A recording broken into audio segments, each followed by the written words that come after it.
Ariel here with Sewn, and I'm here for day one about prepping your pattern and getting ready to do the Parker Peplum Sewalong. So first, I printed out my instructions, which is not necessary because I generally like to save paper, and you can always like use them in PDF format in color without wasting ink.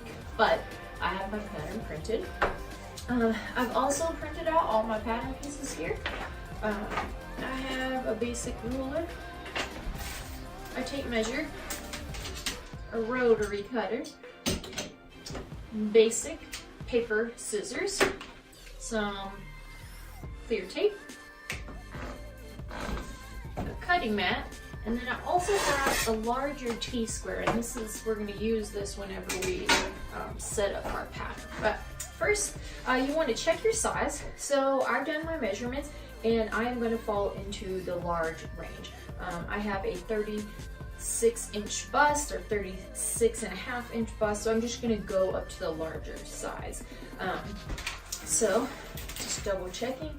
Make sure that when you're measuring, you want to measure the fullest part of your chest. So you can see what I'm doing here. I've also given myself a little bit of ease in between here to make sure I'm at the right size. So again, with that ease, I'm at 37 inches. So next, we're gonna go ahead and set up our pattern. Once you have measured yourself and you know which size that you want, I want to point out a fun little thing over here. If you're using Adobe, you can click right here, and this is going to give you all the sizes as well as a little eyeball. You do not have to print all sizes, you can just print your own size. So you can unclick those, the sizes that you do not want, so that they don't show up. If you watch here, I'm doing the size large, so I'm going to click everything except for my large as well as my tiling.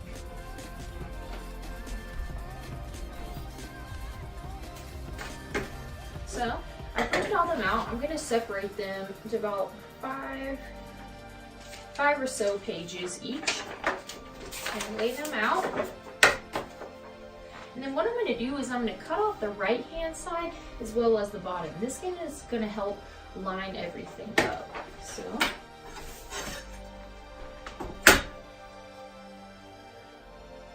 I like this L square because it's nice and thick, and it gives me a nice edge to rest my rotary blade up against, so that I don't cut myself or cut where I don't need to. So I'm gonna cut that off. Didn't have quite enough pressure, so let's do that one more time. Now I've got these. I'm going to turn it over to the side so that I can get that bottom edge.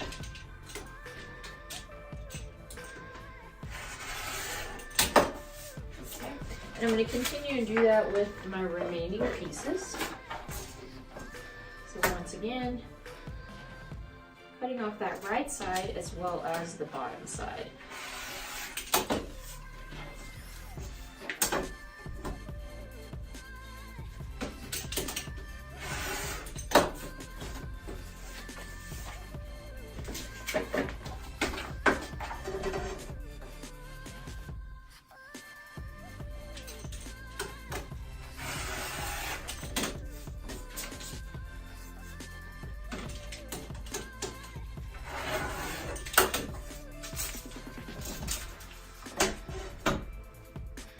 Sure that when you are cutting that you have everything lined up nicely so things don't shift.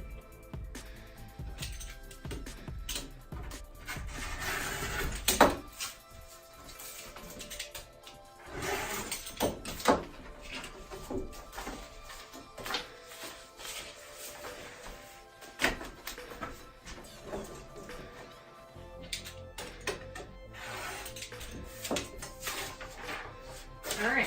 Now we have the rights and the bottoms all cut off. So now I'm going to prep for the next stage. This is taping all our pieces together. I like to tape several pieces of tape and just you know, get them all ready, put them on my table so that I don't have to, it's just easier and I can go a little bit quicker. Our pattern pieces taped together.